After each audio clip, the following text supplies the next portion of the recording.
In this video, I will be covering my 7-step process for determining god rolls. I will be covering what a god roll is and the best source for finding all this information out yourself.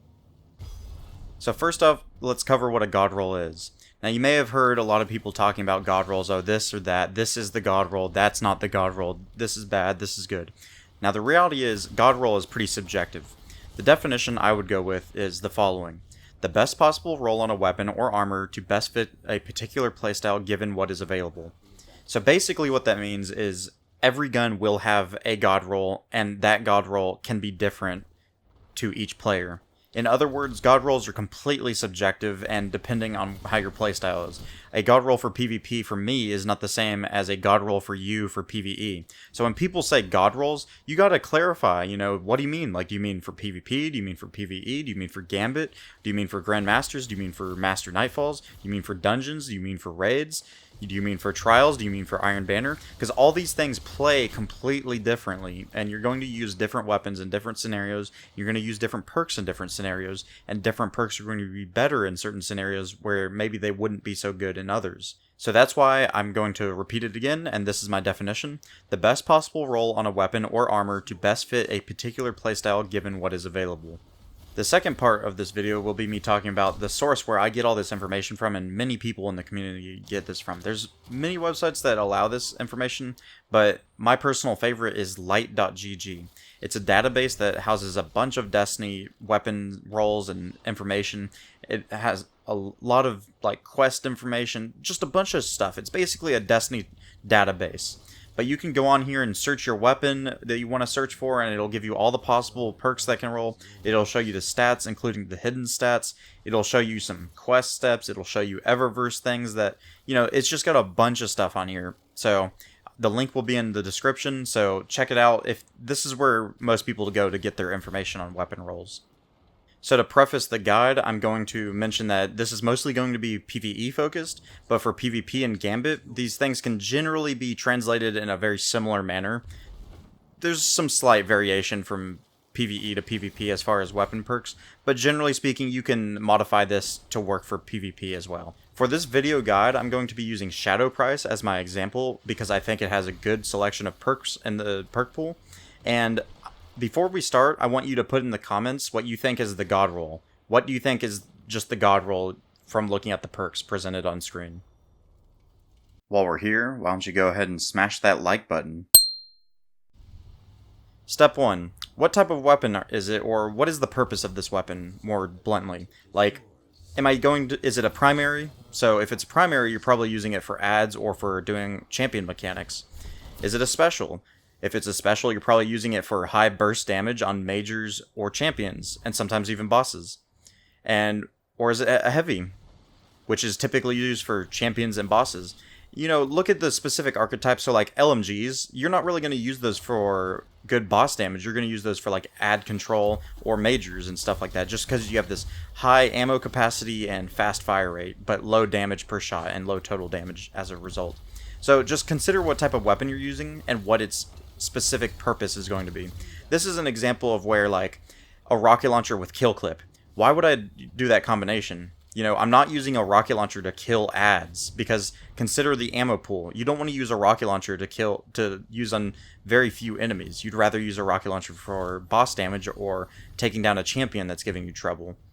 Same thing can be said for a sniper. I don't want to use a sniper to kill adds. I want to use it on majors or champions. So in this example, Shadow Price is a primary weapon and it's an arc weapon. So I know I can use this for breaking shields that are arc, and I know I'm probably going to be using it for adds like red bars, and maybe doing champion effects like anti-barriers, breaking the barriers, or stunning an overload, or whatever the seasonal artifact mod for auto rifles may be. Step 2. What makes this weapon unique? And what I mean by unique is, let's look at all the factors you cannot change about it. So, what element is it? Does it have any unique perk combinations in its perk pool? Can it be an adept weapon? Can you get an adept version of this? So, Shadow Price, for example, can roll as an adept and also is an arc weapon. So, it's important to note these things because, for example, arc weapons is going to be good against Fallen because they have arc shields typically. And an adept weapon, it means you can apply adept mods. These are the things you need to take into consideration. These are basically the decisions you're making before you start grinding for it to see if it's actually going to need to fill a spot that you don't currently have something to fill that spot with. These are the sort of questions you need to ask for that. Step 3. Where will you be using this weapon? Nightfalls, raids, grandmasters, master raids, dungeons, gambits, trials, Iron Banner, regular crucible. These are the things you need to ask yourself, because you need to look at the perks and identify certain perks that will be better in different places. For example, Disruption Break on Shadow Price is a great perk in Master Vaulted Glass and in Grandmasters. However, in regular content, like just regular strikes, regular nightfalls, regular Vaulted Glass, it's not so useful because the amount of enemies that are shielded and with match game are very small compared to something like Master Vogue, where there are a good amount of void or arc harpies in the Conflux encounter, for example. And Disruption Break would be great there because it makes them more vulnerable to kinetic damage. But then if in PvP, you're probably not going to want Disruption Break because, you know, there's no shields to break. Maybe Heir Apparent, I don't know, that's a super niche case, but you could even make the argument for that if you really wanted to. So now that you've looked at where this weapon is going to fit into your loadout and what it's going to actually provide as far as a purpose goes, you've looked at what makes the weapon unique as far as element and unique combinations of perks, and where you're going to be using this weapon. The next step is to start eliminating perks that you don't want to look at. So on light.gg, you want to look at the possible perks. Now, you can carry this over to the barrel and magazine, but you have to understand that those are typically larger than the active perk columns. So let's just focus on the active perk columns for this video, because getting a perfect 4 out of 4, well 5 out of 5 considering the masterwork, is very, very, very, very unlikely to actually occur. So let's just focus on getting those 2 active perks. So for PvE, you're going to want to maximize your DPS. So eliminate any perks that don't do this, basically. Anything that does not increase your damage or decrease the time you're not shooting. Those are the things you want to look for. You want to focus on things that increase your damage and decrease the amount of time you're not shooting. Step 5. Now with the remaining perks left, you want to look at what the proc conditions are. Are they suited for where you're going to be taking this? So, like Surplus, for example, for my playstyle, I use my abilities all the time. So I'm going to eliminate that from my perk pool, because I don't want to have to rely on having my grenade, melee, and rift up in order to get better stats on my weapon. I don't like that. I'm not going to go for that. So I'm eliminating that from my list. For the most part, the rest of the perks with Shadow Price, other than Killing Wind and Frenzy in the third column, don't really have a proc condition. Overflow, you have to pick up heavy or special. However, in my opinion, I think you can get enough of that ammo for that to be useful. Fourth time's the charm. This is a player-controlled sort of proc condition. As far as you have to land the precision shots, it's something you have to do. It's not something that you're relying on RNG or relying at, oh, I have this perfect time and so I can get better reload because I haven't used any of my abilities right now. So that's why I think those should stay in the pool for currently. One for all requires you to hit multiple combatants. So let's say you want this for like a off damage weapon for like a boss. You're probably not going to want this when it's like a single boss. But if there's like enough adds to proc one for all, sure, that's really good. So this is sort of encounter specific perk on there. Thresh, again, it's something that it procs on kill, so you're not going to want it for bosses because you're getting 0 uptime for that perk during a boss phase or something like that. But for regular adds, it's great. So that synergizes with the first step for filling what its purpose of the weapon is. Dragonfly and Swashbuckler, again, these things require kills. Disruption Break requires a shield. So all these things sort of have proc conditions, but you have to understand where and when you're going to be using these proc conditions to your best advantages. Step 6. What is the uptime on the perks? For example, one for all. How often is it going to be procced? That's basically what uptime means. So let's put it in this example. If you were to run a Nightfall, what percentage of the Nightfall would this perk be procced? What percentage of the Nightfall would you have the bonus attributed from this perk? So this is something you want to consider when you're going into different activities. So, like I was saying, Thresh. This is a great perk, in my opinion, for the archetype of this weapon and what the purpose of this weapon is going to fill in my loadout. I'm bringing Shadow Price to eliminate adds and deal with champion mechanics and break arc shields. So, Thresh and Disruption Break are great options right there. Thresh lets me get my super faster and is a unique thing that very few things in the game actually allow you to do, other than intellect and just basic amount of energy you get from getting kills.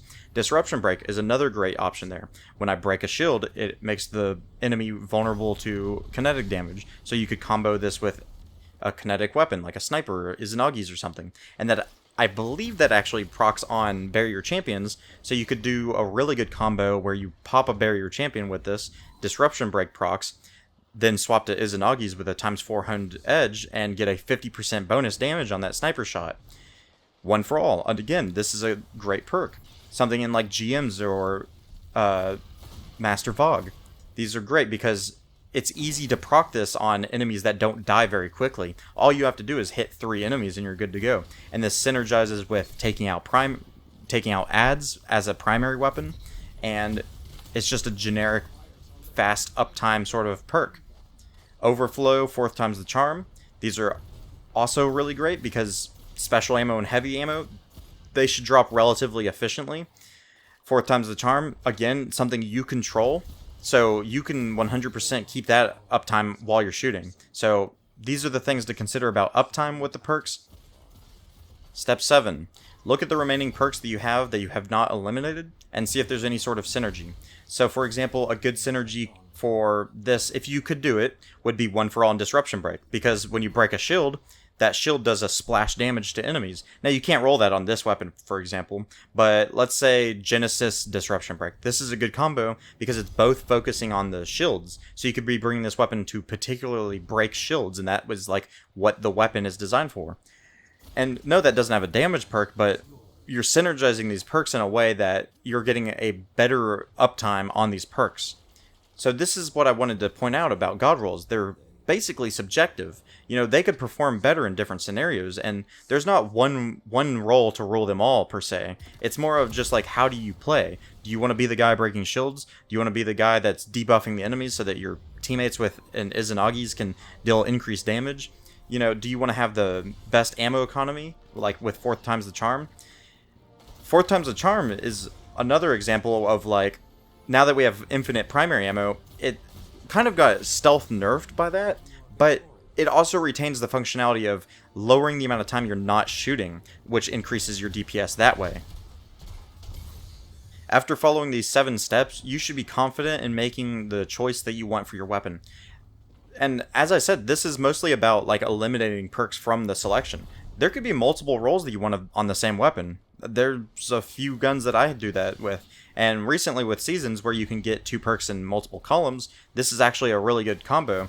And if you really want to go for it, a true god roll of some of those weapons could be where you have the perfect set of 2 perks, where the third column perks, both of them synergize with both of the columns in the 4th column, both of the perks. So you'd have like 2 perks in each of the 3rd and 4th column, and the 3rd column perks, Perk 1 and Perk 2, both synergize with Perk 1 of the 4th column, and both synergize with Perk 2 of the 4th column, and vice versa. So that's where you would get into the territory of like really, really true god roll weapons, because it offers more variety where you're taking that weapon, thus reducing the amount of inventory you're having to take up in your vault.